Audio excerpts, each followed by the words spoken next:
ይህ ጥሩ መጽሐፍትና እውነተኛ ታሪኮች ተተርከው የሚቀርቡበት ቻናል ነው። ሰብስክራይብ በማድረግ ይጀምሩ። ጅዳ ነኝ ይላል የመጽሐፉ ርዕስ። ከጸጋዬ ዮሐንስ። ተራኪ ፋንታ ገብረ ማርያም።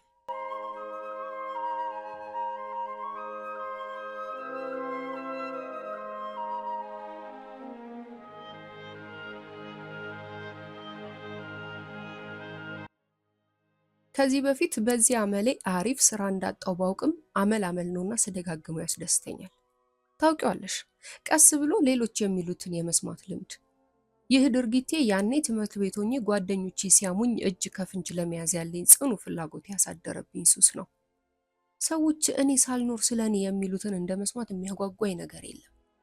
ትዝ ይልሽ እንደሆነ አንቺና የክፍል አለቃችን የነበረው ዳንኤል ስለ እኔ ስታወሩ ፊታችሁ ከች ብዬ ቀልባችሁን የገፈፍኳችሁ። በፊቴ ስለ እኔ ጥሩ ነገር ታወሩ ነበር፣ ከኋላዬ ግን ያን አስታውሼ ቂም ይዤብሻለሁ ለማለት አይደለም። ልነግርሽ የፈለጉት ያንን ጸባይን አልቀየርኩም ነው። እና ዛሬም ልክ ፊልም እንደምትቀርጽ የሴት ሰላይ እጄን ወደ ኋላ አድርጌ ጆሮዬን ከጎን ወዳለው ሳሎን ወረወርኩ። ትልቋ እመቤቴ ከነባሏና ሰሞኑን ምክንያቱን በማላውቀው ጉዳይ ከኛ ጋር መኖር የጀመረችው ልጃቸው ትንሿ እመቤቴ ማለት ነው አረብኛ ፊልም ያያሉ። አልፎ አልፎ ስለ ፊልሙ አስተያየት ይሰማል። የቤቱ ጌታ አፉ ላይ የሚለጉመው የሺሻ ድምፅ ቡም ቡም ቡም ይላል በሳበው ቁጥር። ሺሻ አረቦች በተለምዶ እንደ ሲጋራ የሚያጨሱት ባህላዊ ነገር ነው። ረዘም ብሎ እንደተሰራ የሳሎን ጌጥ ይመስላል። አናቱ ላይ ትንሽ ገል መሳይ ነገር አለች። በገሏ ውስጥ የሚጠቀጠቅ ማዕሰል የሚባል ከፍራፍሬዎች የሚሰራ ትንባሆ ሲኖር ከበላይ የሚደረገው የከሰል ፍም ማዕሰሉን እንዲጨስ ያደርገዋል። ከእቃው ጎን ያለ ቱቦ የሚጨሰውን ጭስ ወደ አጫሹ አፍ ያደርሳል። ከእቃው መሃል ያለው ውሃ ነው ጠቀሜታው ያልገባኝ። እናም ጌታዬ ጭሱን በሳበ ቁጥር እንደሚንተከተክ ውሃ እየተገላበጠ ቡም ቡም ሲል ጆሬ እየገባ የሰዎቹን ድምፅ እየዋጠ ረበሸኝ። ለነገሩ ስለ እኔ አያወሩ። ለምኑ ነው ልፋቱ? አያሙኝ። ቢያሙኝማ በምን እድሌ። አኡዝ ቢላህ። ይህን ፊልም ያዘጋጀው መሲህ ክርስቲያን መሆን አለበት ሲል ተሰማኝ ጌታዬ። አደብ የሌላቸው። ሚስት ደገፈች። ምን አይነት ፊልም ይሆን? ለማየት ጓጓው። መቼም የብልግና ፊልም መሆን አለበት። ወደ ክፍሌ እየሮጥኩ ሄድኩና የቴሌቪዥን ጣቢያ እየቀያየርኩ አየሁ። ምንም ስነ ስርዓት የጣሰ ፊልም አልነበረም። ሳሎን ያለው ቴሌቪዥን የየትኛውን ጣቢያ እንደሚያስተላልፍ መላ ፈጠርኩ። ትንፋሼን ዋጥ አደረግኩኝና በቀጥታ ሳሎን ገባሁ። ሺሻ ልቀይር ጌታዬ አልኩት። የአልፈልግም ምልክት በእጁ ሰጠኝ። ሙሉ ለሙሉ ክንፉን ዘርግቶ ወደ ቀኝ ፊቱን ያዞረ ቁራ መሳይ ወፍ ያለው ምልክትን ሳይ የግብፅ ጣቢያ መሆኑን አወቅኩ። እንደዚህ መሆን የለበትም። እንዴት የግብፅ መንግስት ይህን ይፈቅዳል? አለ ሰውየው። አውዝ ቢላ። ሴት ወንድን እንዴት አትፍታኝ ብላ ትፋረዳለች? አከር ዘመን፣ የመጨረሻ ዘመን አለች ትልቋ እመቤቴ። ክፍያ የክፊ ይብቃ ብላ ጮኸችና ትንሿ እመቤቴ ወደ ክፍሏ እየሮጠች ገባች። ልታለቅስ ወደ ክፍሏ እንደገባች ገባኝ። ሁሉም የአረብ ሴቶች የሚያደርጉት ነው። የአረብ ሴት እንድታለቅስ ያደረጋት ነገር የተከሰተው ከቤቷ 10 ኪሎ ሜትር ቢርቅ እንኳን ልታለቅስ እየሮጠች ክፍሏ መግባት አለባት። ከዛ ደግሞ ወንበር ላይ ወይም ቆማ አታለቅስም። አልጋ ላይ ዘፍ ብላ በመውደቅ ታለቅሳለች። ባህል ይሁን ልምድ እንጃ፣ ወይም ሲሞላቀቁ አላውቅም። ብቻ ሲታዘንም መሞላቀቅ ያምራል እንዴ? እንደዚህ ነው የገባኝ። ክፍሏ ብሄድ አልጓ ላይ ተጋድማ ስትንሰቀሰቅ እንደማገኛት እርግጠኛ ነበርኩ። እንደዚህ ስሜቷን ሊነካ የቻለውን ፊልም ለማየት ቸኩዬ ቴሌቪዥን ከፈትኩ። ፊልሙ ያተኮረው በፍቺ ጉዳይ ላይ ነበር። አንድ ሴት ለህግ ባለሙያ ጓደኛዋ ስለ በፊት ባሏ እያወራችላት ወሬዋ እንደ ትዝታ ሆኖ በፊልሙ ይታያል። ባልና ሚስቱ እጅግ ይዋደዳሉ። ባልየው ትንሽ ነገር የሚያናድደው አይነት ነው። ሚስቱን በጣም እየወደዳት በአንዳንድ ጥቃቅን ጉዳይ ይጨቃጨቃሉ፣ ይጮህባታል። ሚስትየው ረጋ ያለች ነች። ተው እባክህ ቀዝቀዝ በል እያለች ልታረጋጋው ስትጥር ይታያል። እናም እንደተለመደው በትንሽ ነገር ሲጨቃጨቁ ራሱን መቆጣጠር ያቅተውና ተሳስቶ 3 ጊዜ የፍቺ ቃሉን ይለዋል። ኢንቲ ጣልግ ጣልግ ጣልግ፣ አንቺ ተፈተሻል ተፈተሻል ተፈተሻል እንደማለት ነው። እናም በቃ በእነዚህ ቃላቶች ባልና ሚስቶቹ ይፋታሉ።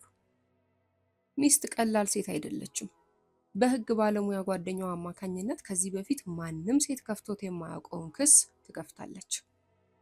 ባሌ የፈታኝ በበቂ ምክንያት ስላልሆነ ይመለስልኝ የሚል። በእስልምና ሃይማኖትና በአረብ ባህል ይህን የሚያክል ነውር የለም። እናም ይቺ ሴት እናትና አባቷ ያፍሩባታል፣ ሰው ይስቅባታል። ክሱም በህዝብ ዘንድ የተደገፈ ስላልሆነ ብዙ ሆሆታ አስነሳ። ሁሉም ወንዶች አልደገፉትም። ሴቶችም ያልተለመደ ክስ ስለሆነ ፈርተው ስሜታቸውን ደበቁ። እናም ለኔ ግራ የገባው ፊልም ነበር። ግን ትንሿን እመቤቴን ለምን ነካት? ተፋታ ይሆን እንደ መጣችሁ ብዬ አሰብኩ። የቀዘቀዘ የሎሚ ጭማቂ ይዤ ያለ ትዕዛዝ የትንሿ እመቤቴ መኝታ ቤት ገባሁ። እመቤቴ አዝና ፊቷን በመሐረብ ታብሳለች። በርከክ አልኩና የሎሚ ጭማቂ ያመጣሁልሽ ቀዝቃዛ ነው እንዲያቀዘቅዝሽ ብዬ አልኳት። እኔ እኮ አልተናደርኩም፣ ብቻ ልቤ ተሰብሯል አለችና ለቅሷን ቀጠለች። ከሷ ጋር እንዳወራ የፈቀደችልኝ ዛሬ ብቻ በመሆኑ የልቧ መሰበር ደስ አለኝ። ልባቸው ሲሰበር የሚያዋሩት ሰው ይፈልጋሉ። ያኔ ብቻ ነው ከፊታቸው እንደ ሰው የሚቆጥሩን ሁሉም እመቤቶች። ከባሌ ጋር ተፋትቼ እንደመጣሁ ታውቂያለሽ አይደል አለችኝ። የጠረጠርኩት ነገር አልኩና ራሴን ግን በአሉታ ነቀነኩ። ባሌ ይወደኛል፣ በዚህ እርግጠኛ ነኝ። እኔም በጣም እወደዋለሁ። እሱ ህይወቴ ነው። ይገባሻል? አንዳንዴ ሰይጣን በሚዋደዱ ሰዎች መሃል ይገባል አይደል? ሰው ፍጹም አይደለም። እናም ፈታኝ። ምክንያቱን ልንገርሽ፣ ዝም ብለሽ አዳምጪኝ። እሱ እንደ ራሳችን እንኖር ሲለኝ፣ እኔ ግን የአክስት ልጆቼን ኑሮ እያየው እንዲህ እናድርግ እንዲህ እንስራ ላለሁ። አይኑን አፍጦ አይሆንም ካለ አይሆንም ነው። ስለዚህ ወዲያው ነገሩን ረስተን ተቃቅፈን እናድራለን። የፈታኝ ዕለት የአንዷ አክስቴ ቤት እራት ተጠርተን ልብስ እየቀያየርኩ ነበር። ባሉ ልብሶች ሁላ በእያንዳንዱ ቀሚሴ አክስቴ ቤት ታይቻለሁና አዲስ መግዛት እንደነበረብኝ ስነግረው እንደ እብድ አደረገው። እኔም ስሜቱን ሳልረዳ ሌሎች ባሎች ለሚስቶቻቸው እንዴት እንደሚጠነቀቁ የሚገዙላቸውን ስጦታዎች፣ ቀሚሶች ገልጬለት፣ እኔ ግን ባሌ ለኔ ግድ እንደሌለው ራሴ እንኳን ግዛልኝ ብዬ ስለው እንደሚጮህ በምሬት ተናገርኩ። ምን እንደነካኝ ሳላውቅ እንደዛ አልኩ እንጂ እንደኔ ባል ለሚስቱ የሚጨነቅ የሚንሰፈሰፍ ባል ጥቂት ነው። በቆምኩበት ጥሎኝ ሄደ። ተከትየው ሄጄ ነተረኩት። እንደውም ከጥሪው እንደምቀር ነግሬው ልብሴን ለማውለቅ ስሞክር ገና ብዙ ቁልፎች መፍታት ይኖርብኝ ነበር። በሱ ምርጫ ገዝቶልኝ የነበረው ቀሚሴን ከላይ ጀምሬ ተረተርኩት። ከኋላዬ ፊቱ ደም ለብሶ ተቀያይሮ ሳየው ደነገጥኩ። በእንደዚህ ሁኔታ ፈጽሞ አይቼው አላውቅም። ትንፋሹን በኃይል ሰበሰበና አንቲ ጣልግ ጣልግ ጣልግ አለና በደቂቃ ፈታኝ። ስነቃ ራሴን ስቼ ሆስፒታል እንደገባሁ ነገሩኝ። ከጎኔ ቆሞ አይቼው ግን እንደ ባዕድ ተያየን። ተፋተናላ። አይኑ እንባ እንዳዘለ ይህን እንዲያደርግ የገፋፋሁት ራሴው እንደሆንኩኝ ነገረኝ። አንዴ በአላህ ፊት ስለፈታኝ ነገሩ ጊዜ ያለፈበት ሆነ። ለቤተሰቦቼ እንደፈታኝ ሲነግራቸው ክብራቸውን ስለነካ በጣም ጠሉት። ይታይሽ እንግዲህ ይህ አሁን ለፍቺ በቂ ምክንያት ነው። እንደ ሌሎቹ ሀገሮች ፍቺ በህግ ቢሆን ጊዜ ወስድና ባልና ሚስቶቹም ረጋ ብለው የማሰቢያ በቂ ጊዜ ይኖራቸው ነበር። ፍቺ በአፍ ባይሆንና በህግ ቢሆን ባሌ ከንዴቱ መለስ ሲል እንኳን ሊፈታኝ በክፉ አይኑ ማያየኝም ነበር። ይመለስልኝ ነበር። በነጋታው ያቅፈኝ ነበር። አለቀሰች። የሚወድሽ ከሆነ ለምን እንደገና አያገባሽም አልኳት። ሊያገባኝ መጥቶ ነበር። ቤተሰቦች አልፈቀዱም።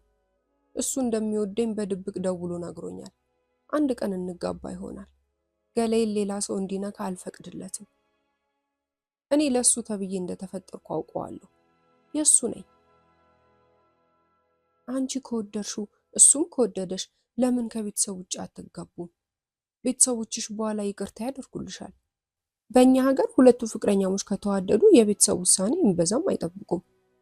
ቤተሰብ ቤተሰብ ነው፣ የት ይሄድብሻል ብለሽ ነው አልኳት። ሆ የእኛ ሌላ አይነት ህብረተሰብ ነው። ከቤተሰብ ውጪ ሆነሽ ስታገቢ ቤተሰብሽን ብቻ አይደለም የምትረግጩ፣ ህብረተሰቡን ረግጠሽ፣ ባህሉን ረግጠሽ። እናም ከዚህ ሁሉ ለመውጣት በጣም ጥንካሬ ይፈልጋል። እሱም ቤተሰቦቹን ያጣል፣ እኔም ቤተሰቦቼን አጣለሁ። ይህም ለሁለተኛው ፍቻችን ምክንያት እንዳይሆን በጣም ስለምፈራ አልደፍርም። በዚህ ላይ እናቴ የልብ በሽተኛ ናት። እኔ ራሴን መዳሬን ስትሰማ ትሞታለች። የማይሞከር ነገር ነው። ይህን ሁኔታ በፊልም አይ እንደሆነ ነው እንጂ ደፍራ ያደረገች አንዲት ሴት የለችም። አንዳንዴ እናንተን የውጭ ሰዎችን መሆን እመኛለሁ። በጣም ታለቅሳለች። ባህሉ በትንሿ እመቤቴ የፈጠረባት ትልቅ ችግር አይነት ስንቱ በየቤቱ ይኖራል። እንዲያ ከሆነ ታዲያ የአረቦ እንዲያገባና አፉ እንዳመጣለት ኢንቲ ጣልግ ካለ 3 ጊዜ ማለት ነው። ይህን ሊያስር የቻለ የጋብቻ መስፈርታቸው ጥሩ ሰንሰለት ነው ማለት ነው። ሴቷ ከመጋባቷ በፊት የምትጠይቀው የነዋይ ብዛት። ታዲያ ያን ያህል ከፍሎ በቀላሉ ትዳሩን የሚያፈርስ እምብዛም ነው። ለነገሩ ሃይማኖታቸውም ጋብቻ ላይ ያለው ተጽዕኖ ጥሩ ነው። ችግሩ ሴቷ መፋታት ከፈለገች ነው።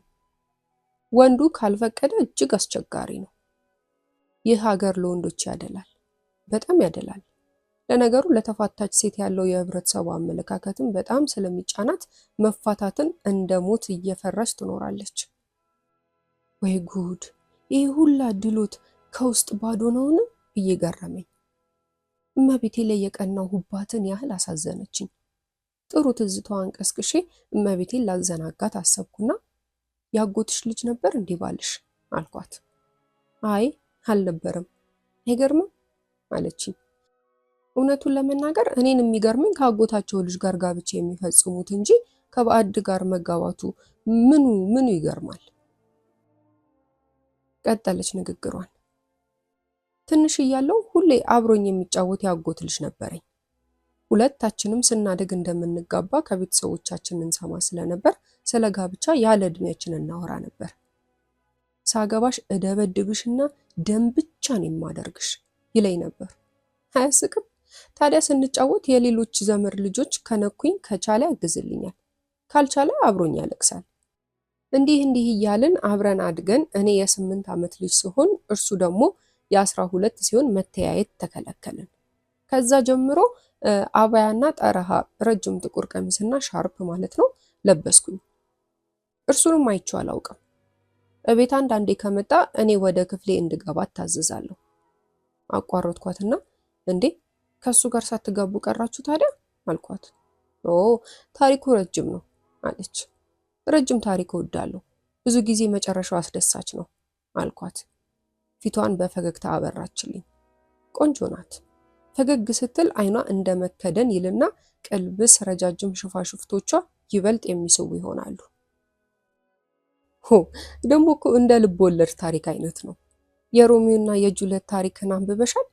ሙች የኔ ታሪክ ከእነርሱ አይተናነስም። ደህና ደራሲ ቢያቀናብረው ከየት ልጀምርልሽ? አዎ ታውቂያለሽ፣ አብረውኝ ይማሩ የነበሩ 5 ጓደኞቼ እንደኔ ሁሉም ትምህርታቸውን እንደጨረሱ ለአጎታቸው ልጅ እንደሚዳሩ ያውቁት ነበር።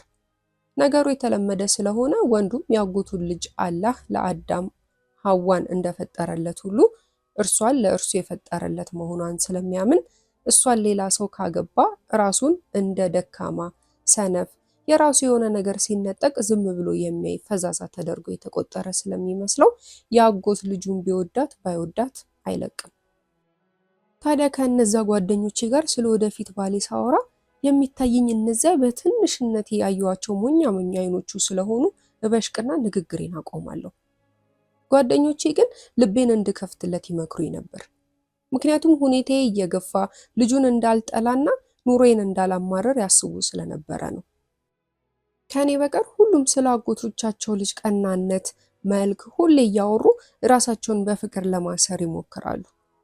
እኔ ግን አላህ ሲያማክረኝ እንደማላገባው የነገረኝ ይመስል እንደሱ አልሞከርኩም።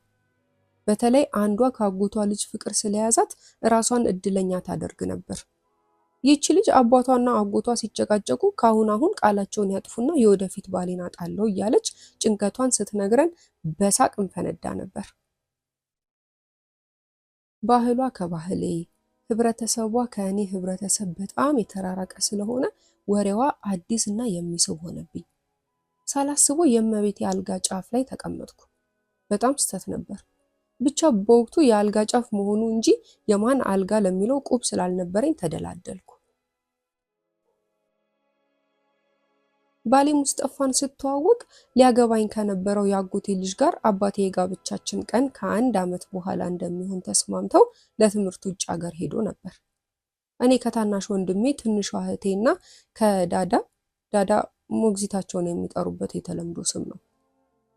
ከነሱ ጋር ሆኜ የገበያ አዳራሽ ውስጥ የሚገኝ የመጫወቻ ቦታ ነበርኩ። ድንገት 2 ጎረምሶች ሲሯሯጡ ሙስጠፋን ገፉትና የአይን መነጽሩ ሲፈናጠር እንዴት እንደሆነ ሳላውቅ ራመድ ብዬ ቅልብ አደረኩት። በፈገግታ አየኝ።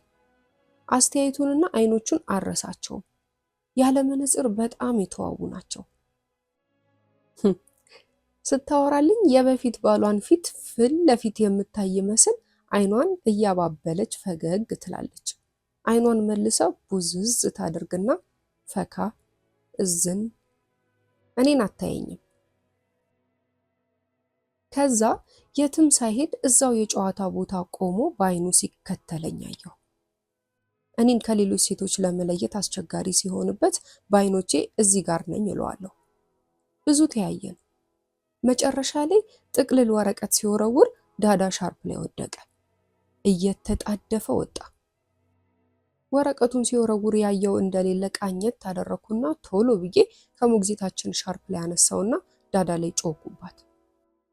ለእህቴና ለወንድሜ ወረቀቱ የሚለውን ዋሽቼ አንቺ ኢንዶኔዥያ ነሽ ወይ የሚል እንደሆነ ስገልጽላቸው ከፊታችን ህፃናት ያጫውት የነበረ አንድ ኢንዶኔዥያዊ ወጣት ላይ ጮሁበት። ነገሩን መሃል ገብቻ አባረድኩ። ትንሿ እህቴ እንዴት ቢደፍራት ነው ወረቀት የሚጽፍላት ብላ ለሞግዚታችን ተቆረቆረችና ምስኪኗ ዳዳ ውይ ስትል አመሸች። እየሮጥኩ ባኞ ቤት ገባሁና እየተንቀጠቀጥኩ የወረወረልኝን ወረቀት ስገልጠው የስልክ ቁጥሩንና የምደውልበትን ሰዓት ጽፎ ስሙን ግን አልጻፈም። የዛን ዕለት ለመጀመሪያ ጊዜ ስለ ወንድ ያሰብኩበት ቀን ስለነበር ሌሊቱን እንቅልፍ እምቢ አለኝ። ልደውል አልደውል እያልኩ ሳቅማማ ብዙ ቆየሁና ልክ ባለኝ ሰዓት ደወልኩ። ገና በአንድ የስልክ ጥሪ ብቻ ቸኩሎ ማንሳቱ እየጠበቀኝ እንደነበር እርግጠኛ አደረገኝ። ሁለታችንም የምናወራው ጠፍቶን ስንንተባተብ ከቆየም በኋላ እንድደውልለት ተቀጣጥረን ስልኩ ተዘጋ። ሌሊት ሁሌ የሁሉንም ስልኮች ገመድ እንድትነቅልልኝ ከዳዳ ጋር በገንዘብ ተዋዋልኩ። ሁሉም ሲተኙ እኔ መኝታ ቤቴን ዘግቼ መብራት አጥፍቼ እደውልለትና ቢያንስ ለ2 ሰዓታት እናወራለን። ብዙ ባወራን ጊዜም እኔም ስለ ቤተሰቦቼ፣ ስለ ራሴ፣ እሱም ስለ ሁሉም ነገር በግልጽ ስለተነጋገርን በደንብ ተዋወቀን። አቋርጣ የሆነ ነገር ያስታወሰች መሰለችና ፊቷ ቲማቲም መሰለ። የፍረት ሳቅ ሳቀች አለችና ልታወራ ያሰበችውን ከአፏ መለሰችው። ይበልጥ አጓጓችኝ። መጓጓቴን ላሳያት አልፈለኩም። ሀሳቧን ቀየረችና ያሳፈራትን ጉዳይ ነገረችኝ። በስልክ ውስጥ ፍቅር ሰራን። ታምኚኛለሽ? ፍቅር እንደ አልጋ በስልክ ይሰራል የሚል ሰው ከእኔ በቀር አጋጥሞሽ ያውቃል? አለችኝ። እውነቱን ለመናገር አዎ። ራሴን ነቀነኩ። እመቤቴ ከሰው የተለየ ያለችው የግል አጋጣሚዋን የነጠኳት ይመስል አይኗን በቁጣ አፈጠጠችና ውሸታም ማ አለች። እንዴ ዜና ላይ አላዳመጥሽም? የአሜሪካኑ ፕሬዝዳንት ከከሰሰችው ሴት ጋር ነዋ በስልክ ፍቅር ሰራኝ ብላ የለም አልኳት በእርግጠኛነት። ኦ ያ ሌላ ነገር ነው፣ የኛ ደግሞ ሌላ። ደግሞም ፕሬዝዳንቱ በስልክ የጠለፉበት ሪኮርድ ላይ የተገኘው ቃላት ተራ የፍቅር ቃል ነው። አንድ ሰው ደስ ስለምትለው ሴት የሚናገረው አይነት፣ ለዚያውም በፍራቻ ቁርጥ የሚሉ አጫጭር ቃላቶች። ታዲያ ይህችን ቃላት ለፕሬዝዳንቱ ማግኘታቸው በስልክ ፍቅር ሰራ ለሚለው ቃል በቂ አይደለም። እኔ ምልሽ ሌላውን አይነት የፍቅር መሰራራት ነው አለችኝ። አሁን እኔ በተራዬ በአግራሞት አይኔን አፈጠጥኩ። እንደ ሞኝ አፌን ከፍቼ እንዴት አልኳት። መጀመሪያ የለበሰውን ልብስ በደንብ እንነጋገራለን። ከዛ አይናችንን ጨፍነን አንዱ የአንዱን እንደሚያወልቅ አይነት የየራሳችንን ልብስ በቀስታ እናወልቃለን እየተንሾካሾከ። ራቁቴን ስሆን ከፊቴ አገኘዋለሁ። በጨለማ ሲዳብሰኝ ይሰማኛል። በለሰለሰ ድምፅ የቱጋ ልንካሽ ይለኛል። ሳላፍር ወደሚዳብሰኝ ቦታ መረዋለሁ። ነካሁሽ ይለኛል፣ ይነካኛል። ሁለታችንም የእውነት በስሜት እንዋጣለን፣ እንጨነቃለን፣ እንጮሃለን። ሰውነቴ በሙሉ ኃይሉ ሲፈልገው ይሰማኛል። ናልኝ ብዬ አለቅሳለሁ፣ እጮሃለሁ። በፊት የማላውቃቸውን አይነት ደስ የሚሉ የሲቃ ድምጾችን ከራሴው አፍ እሰማለሁ። ሌላ ሆናለሁ፣ የምር እረካለሁ። ሰውነቴ ሊያገኝ የፈለገውን ሁላ ያገኘ ይመስለኛል። እደሰታለሁ። ከዛም ከመተኛቴ በፊት ዛሬ ሌሊት ውብ ነበርሽ ይለኛል፣ እንዳየኝ እንደነካኝ ሁሉ። ግን እንዲነካኝ እንዲያየኝ እረዳዋለሁ። የሰውነት ክፍሌን ሳሏሽ በምችለው ቋንቋ ነግሬዋለሁ። እሱም እርቃኑን ምን ሊመስል እንደሚችል ሊነግረኝ ሞክሯል። ንገሪኝ፣ እብዶች አይደለም? ንገሪኝ፣ በየትኛው የፍቅር መዝገብ ይህን የመሰለ ተመዝግቧል? ኡፍ፣ እወደዋለሁ፣ በጣም እወደዋለሁ። በእጇ ልቧን ተጫነች።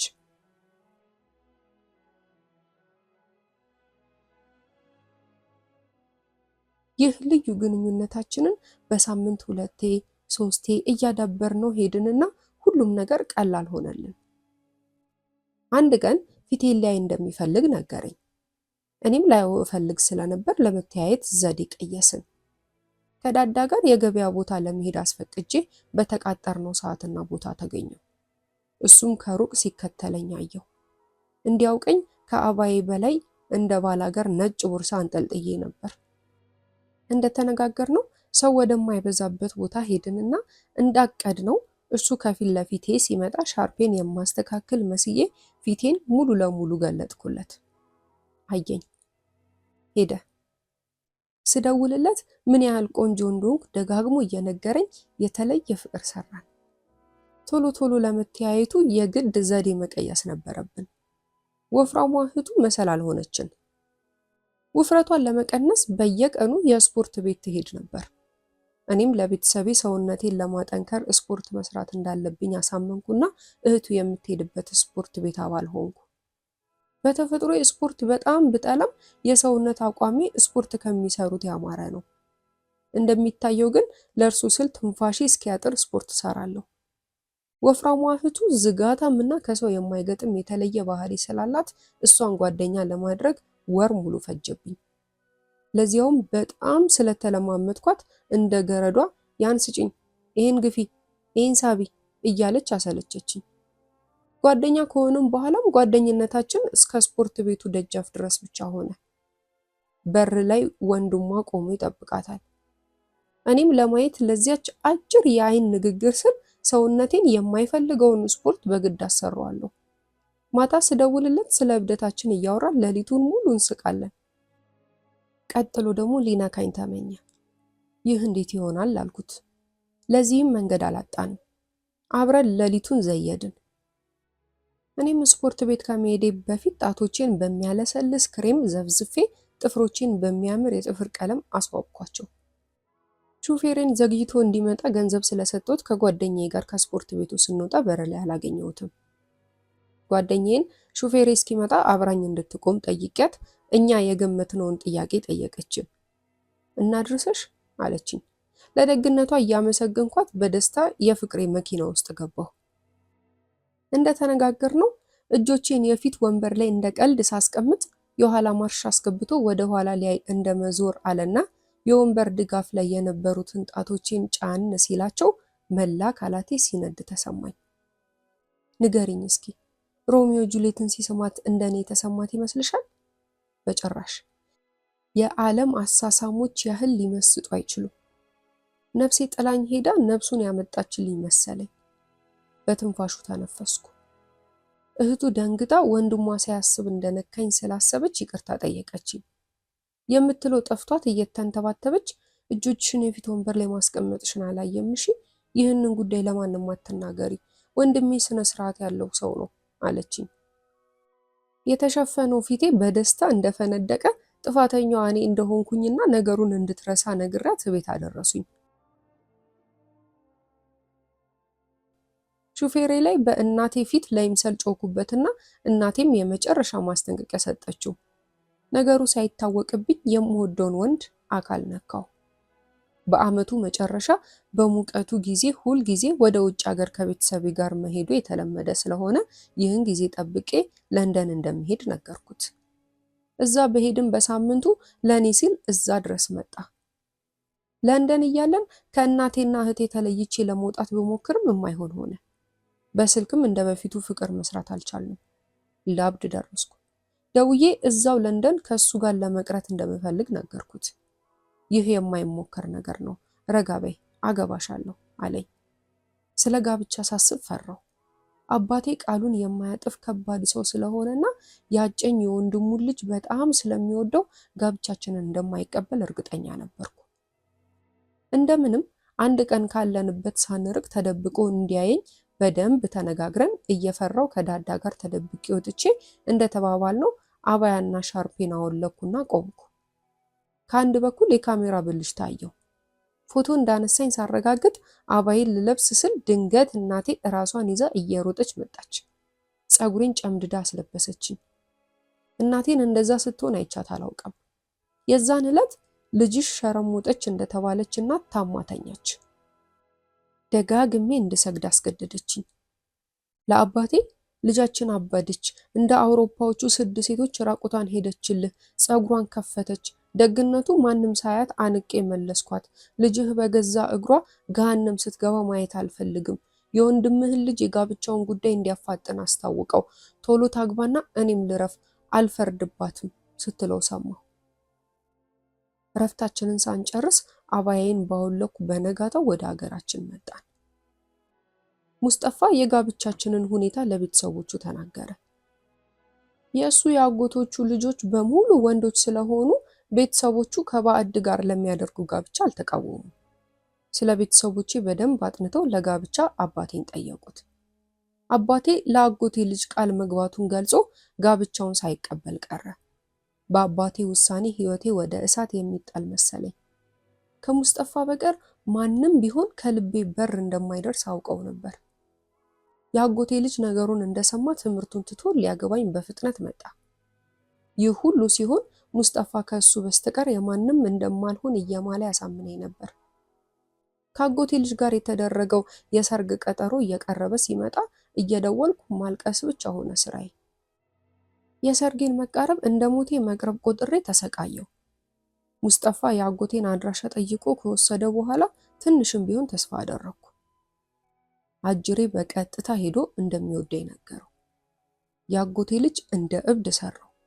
ነገውኑ እንደሚያገባኝ ዛተ። ሙስጠፋ ግን ንግግሩን ቀጥሎ በደንብ እንደሚያውቀኝ ነገረው። ፀጉሬንና ፊቴ እየታየ ለንደን ያነሳኝ ፎቶ አሳየው። እጮኛዬ ለሌላ ወንድ የታየችን ርካሽ ሴት አላገባም ብሎ ወደ ትምህርቱ ተመለሰ። ቤተሰቦቼ ላደረስኩባቸው እፍረት ወዲያው ላየኝ ወንድ መዳር ግድ ሆነባቸው። ብዙም ሳይወዱ እኔና ሙስጠፋ ተጋባን።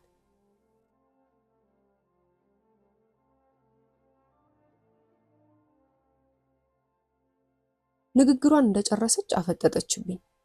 አንቺ ምን ላይ ነው የተቀመጥሽው? ባወራሽ ገረድነትሽን ረሳሽው እንዴ? አልጋዬ ላይ ከአልጋዬ አሁኑኑ ተነሺ፣ ውጪ፣ የአልጋ ልብሱን አንሺና ሌላ ቀይሪ ብላ በመጠየፍ አልጋውንና እኔን አየችኝ። ያን ሁሉ ታሪክ አዳምጬ አብረት ባስተዛዝናትም ያው ገረድ ነኝ።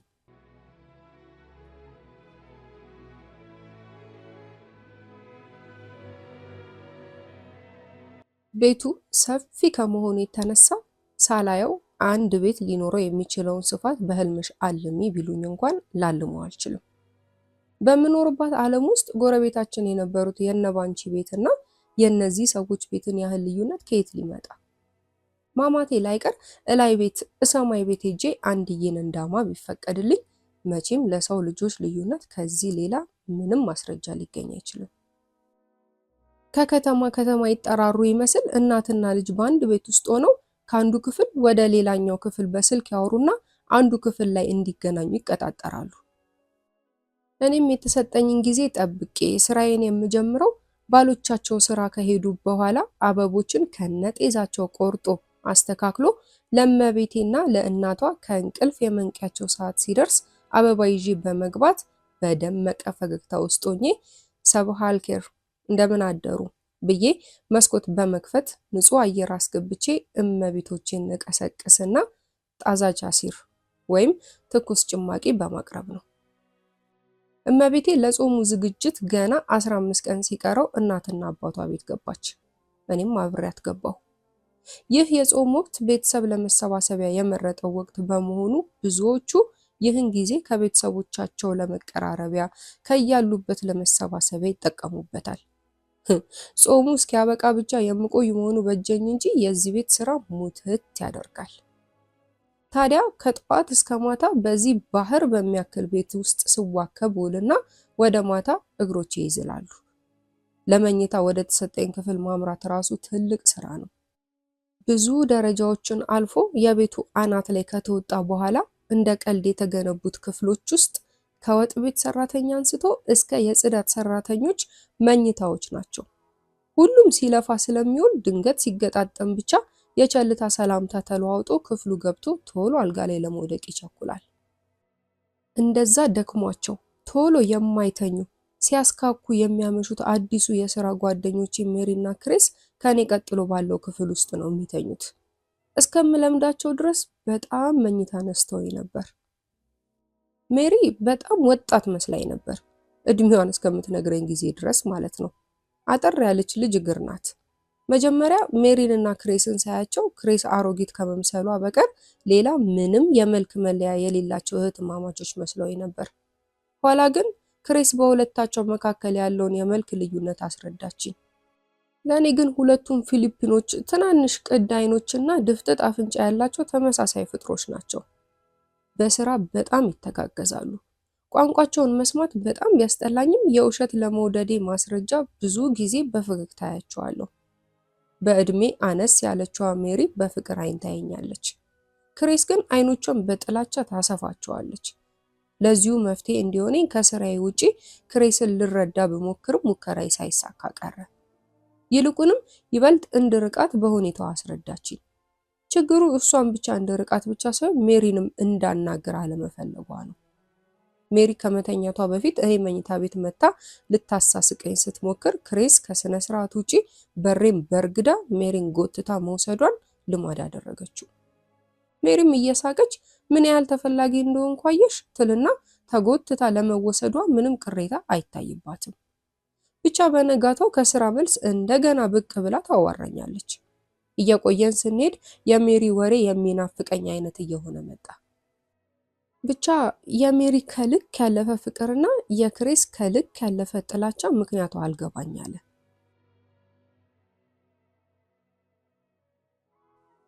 ሜሪ ስለ ህዝቦቿ ብዙ አወራችልኝ። ስለ አረበኛ ሙዚቃ ያላትን አስተሳሰብ ግን ተቃወምኩ። ስለ ወንድ ደግሞ የተለየ አገላለጽ አላት። ቴፔ የሚጫወተውን ዘፈን ጸጥ ብላ ስትሰማ ቆየችና ታውቂያለሽ፣ ይህን ዘፈን ብዙ ጊዜ ሰምቼዋለሁ። ከሌሎች አረበኛ ሙዚቃዎች ይህ ደስ ይለኛል። የኛ ሙዚቃ ቅንብር ቢበዛ የ7 ሰዎች ስራ ነው። አረቦቹ ግን ድርድራቸው ለቁጥር ያስቸግራል።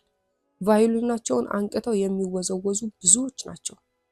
ታዲያ ይህ ሁላ አንድ ድንዙዝ ሙዚቃ ለመፍጠር ነው አለችና ሳቀች።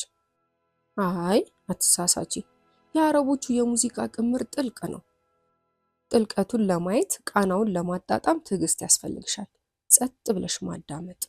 ከዓመት በፊት እኔም አረበኛ ዘፈን ከመስማት ይልቅ ቶሎ ደሜ ገብቶ የሚወዘውዘኝን የአሜሪካኖችን ወይም የእንግሊዞችን ሙዚቃ መርጥ ነበር። ግን አረበኛ ሙዚቃ ጋር ስመጣ ነገሩ የተገላቢጦሽ ሆነብኝ። ብዙ ሰዎች ተደርድረው ቫዮሊንን ሲያናግሩ ዘመናዊ ያለመሆናቸው እንዳይመስልሽ፣ ለሙዚቃ ያላቸው ክብር ነው። በዚያ ላይ እንደኔና እንዳንቺ ሀገር ቋንቋ እየተከፋፈለ የሚነገር ቋንቋ ስለሌላቸው አንድ መሰረት ባለው ጠንካራ ቋንቋቸው በሙዚቃ ውስጥ ማለት የፈለጉትን በሰፊ ስልት ይጠቀማሉ። ስለ ፍቅር ማለት ቢፈልጉ ብዙ የቋንቋ መንገድ አላቸው። ሰምና ወርቅ የፍቅር ቃላቶች ከሙዚቃ ቀመራቸው ጋር ተስማሚ ነው። እስቲ ግድ የለሽም አረበኛ ሙዚቃ ለሳምንት ያህል ስሚ፣ ሙች ፍቅር ይይዝሻል። የሆነ የተሸፈነ ነገርን በስሜት ለመክፈት እስክትዋችቺ ድረስ ይዞሽ ጭልጥ ይላል አልኳት። የሙዚቃ ገለጻዬን በልዩ መንፈስ ከንፈሯን አፏ ውስጥ ከታ ስታዳምጥ ቆየችና ልስልስና ስሜታም እንደሆንሽ አሁን ገና አረጋገጥኩ አለችኝ። ባለጌ አገላለጿ አዲስ አልሆነብኝም። የሜሪ ቃላቶች ግማሻቸው ከብልግና መዝገብ ቃላት የተወሰዱ ናቸው። ስንሰማው የነበረው ዘፈን ቀጥሏል። ሜሪ ለዘፈኑ ትርጉም አስተያየቷን ሰጠች። ሴትዮዋ ባሏ ያስቀናት ነበር። ልታስቀናው ሞከረች። የቅናትን እሳት አስሞከረች። እናም እርሱ ሲያስቀናት ለታገሰችው ትዕግስት ከቀና በኋላ አስተያየቱን ጠየቀች። ግን እሺ የዚህ ሀገር ሴት ይህን ልታደርግ ትችል ይመስልሻል? የት ቦታ ተከፍታ ፊቷን አሳይታ የቱን ወንድ አስቀንታ ልታስከትል? የማይሆን ነገር ነው። ዘፈን ብቻ ሆኖ መቅረቱ ያሳዝናል አለች። ድንገት ፊቷ ተለዋውጦ በቁጭት ራሷን ነቀነቀችና ንግግሯን በከረሩ ቃላት ቀጠለች። አንዳንዴ ሴቶችን በወንድ ላይ አስነሺና መኪና በአደባባይ ንጂና በሰይፋቸው ተቀጪ ይለኛል።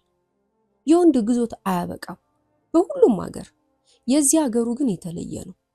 ማን ነውና ወንድ በተፈላጊነቱና በበላይነቱ በህይወታችን የሚጫወተው? ወንዶች በጣም ራሳቸውን ይወዳሉ። በጫንቃችን ላይ ሆነው ሁሌ ያለ እነርሱ መኖር የማንችል ደካማ ፍጥሮች አድርገው በኃይለኝነታቸው ይመካሉ። ቢሆንም የፊሊፒን ሴቶች ይሻላሉ። የፊሊፒን ሴቶች ራሳቸውን ለወንድ አሳልፈው ካልሰጡ በቀር ለግዞት ግዴታ የለባቸውም። እንደኔ ነፃነታቸውን አውጀው ወንድን ከህይወታቸው ካገለሉ ተገላገሉ ማለት ነው። የዚህ ሀገር ሴቶች ግን ያሳዝናሉ። እዚህ ሀገር ገና ስገባ ያስደነገጠኝ ወሬ ምን እንደሆነ ታውቂያለሽ? ሴቶች አይሾፍሩም። መቼም ሴት ሆና መልኳን በማሳየት ፀጉሯን በትና በመኪናዋ መሽከርከሩ የመጀመሪያ ህልሟ ነው። እናም በጥቂቱ መኪና እንኳን መንዳት ተከለከሉ። በየትኛው ህግ? በወንዶቹ ህግ። ወንዶችን እጠላቸዋለሁ። እኔ ለመፈጠሬ ዋና ምክንያት ወንድ ነው። ለመኖሬ ምክንያት እንዲሆን ግን በፍጹም አልፈቅድም። ስለ ወንድ አእምሯን የመረዘ የህይወት አጋጣሚ እንዳላት ባውቅም እንድትነግሬ ልጫናት ግን አልፈለኩም። ሜሪ ወንድም እንዳለሽ ባላውቅም አባት እንዳለሽ ግን እርግጠኛ ነኝ። ታዲያ አባትሽ ወንድ መሆኑን አትርሺ አልኳት። ወንድ ስጠላ ቁጥር 1 ብዬ የጀመርኩት ከአባቴ ነው አለች። አባትሽን? ፈራኋት። አዝናለሁ፣ አባትሽ ሳያስከፋሽ አይቀርም አልኳት። እኔን አይደለም እናቴን ነው። ስለዚህ ማንም ወንድ ወድጀው ራሴን እንደ እናቴ ልሰጠው አልፈልግም። ወደሽ አታውቂም? አውቃለሁ፣ ግን ሸሸሁት። የወንድ ግንኙነት አልነበረሽማ አልኳት። ነበረኝ ባክሽ፣ ለዛውም ብዙ። ግን የሚወዱኝ እነርሱ ነበሩ። መጨረሻ ላይ እንደወድህ ልታደርግ አልቻልክም ብዬ ስሜታቸውን ጎድቼ እለያያቸዋለሁ አለች። ህይወትሽን ለምን እንዲህ ታሰቃያለሽ? ከምትጎጃቸው ይልቅ ያን የወደድሽውን ባትሸሺ ትልቅ ደስታን ታገኝ ነበር እኮ። ለወንድ የምትከራከር ደካማ ሴት እጠላለሁ አለች። ጥይኝ እንጂ ህይወቴን የከበቧት ወንዶች ናቸው። ከአባት ፍቅር ጀምሮ የወንድም ፍቅር ለኔ በህይወቴ እጅግ ጠቃሚ ነው። በዚያ ላይ ብዙ አልሞከርኩም እንጂ ወንድ ልቤን ስንጥቅ ያደርጋታል። ደግሞም ወንድ ሁሉ አንድ አይደለም አልኳት። አዎ ወንዶች ይለያያሉ፣ ግን በአንድ ነገር ብቻ አንድ ናቸው። ለኛ ለሴቶች ያላቸው አስተያየት አንድ ነው። ሜሪ ለወንድ ያላት ጥላቻ አሁን የደረሰችበት ቦታ ያደርሳታል ብዬ አስቤ አላውቅም ነበር። የአባቷንና የእናቷን ታሪክ በዝርዝር ባትነግረኝም የጥላቻዋ መንስኤ አባቷ መሆኑ ነው። ይኸው የአስተዳደጓ ሚስጥር በህይወቷ ገንፍሎ ወጣ።